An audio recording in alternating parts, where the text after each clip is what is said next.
ಮೈಸೂರು ದಸರಾದ ಅಂಬಾರಿ ಹೊರುವ ಆನೆ ಅಭಿಮನ್ಯು ಗಜಪ್ರಿಯರ ಪಾಲಿಗೆ ಸೆಲೆಬ್ರಿಟಿ ಎಲಿಫೆಂಟ್. ಆದರೆ ನಿನ್ನೆ ನಡೆದ ಘಟನೆಯೊಂದರಿಂದ ಅಭಿಮನ್ಯುವಿನ ದಂತ ಕೊಂಚ ಭಗ್ನಗೊಂಡಿದೆ. ದುಬಾರೆ ಆನೆ ಶಿಬಿರದಲ್ಲಿ ಮರದ ದಿಮ್ಮಿ ಸಾಗಿಸುವ ವೇಳೆ ನಡೆದ ಅವಘಡದಿಂದ ಅಭಿಮನ್ಯುವಿನ ಎಡದಂತದ ತುದಿಭಾಗ ಮುರಿದಿರುವ ಘಟನೆ ವರದಿಯಾಗಿದೆ. ಅರಣ್ಯ ಇಲಾಖೆಯ ಮಾಹಿತಿ ಪ್ರಕಾರ ದುಬಾರೆ ಶಿಬಿರದಲ್ಲಿ ನಿಯಮಿತ ಕೆಲಸದ ಭಾಗವಾಗಿ ಅಭಿಮನ್ಯು ಮರದ ದಿಮ್ಮಿಗಳನ್ನು ಸಾಗಿಸುತ್ತಿದ್ದ ವೇಳೆ ದಂತ ಮರದ ದಿಮ್ಮಿಗೆ ಅಥವಾ ಕಠಿಣ ವಸ್ತುವಿಗೆ ಬಡಿದು ಎಡಭಾಗದ ದಂತದ ತುದಿ ತುಂಡಾಗಿದೆ.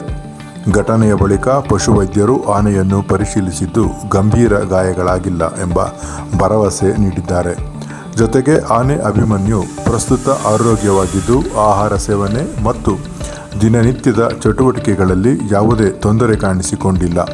ದಂತದ ಹೊರಭಾಗದ ಸಣ್ಣ ತುಂಡು ಮಾತ್ರ ಮುರಿದಿರುವುದರಿಂದ ಆತಂಕ ಪಡುವ ಅಗತ್ಯವಿಲ್ಲ ಎಂದು ಅಧಿಕಾರಿಗಳು ತಿಳಿಸಿದ್ದಾರೆ.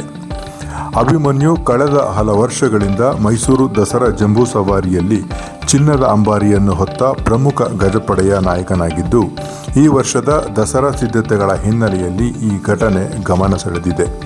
ಆದಾಗ್ಯೂ ದಂತಭಗ್ನದಿಂದ ದಸರಾ ಕರ್ತವ್ಯಕ್ಕೆ ಯಾವುದೇ ಅಡ್ಡಿಯಾಗುವ ಸಾಧ್ಯತೆ ಕಡಿಮೆ ಎಂದು ಅರಣ್ಯ ಇಲಾಖೆ ಮೂಲಗಳು ತಿಳಿಸಿವೆ.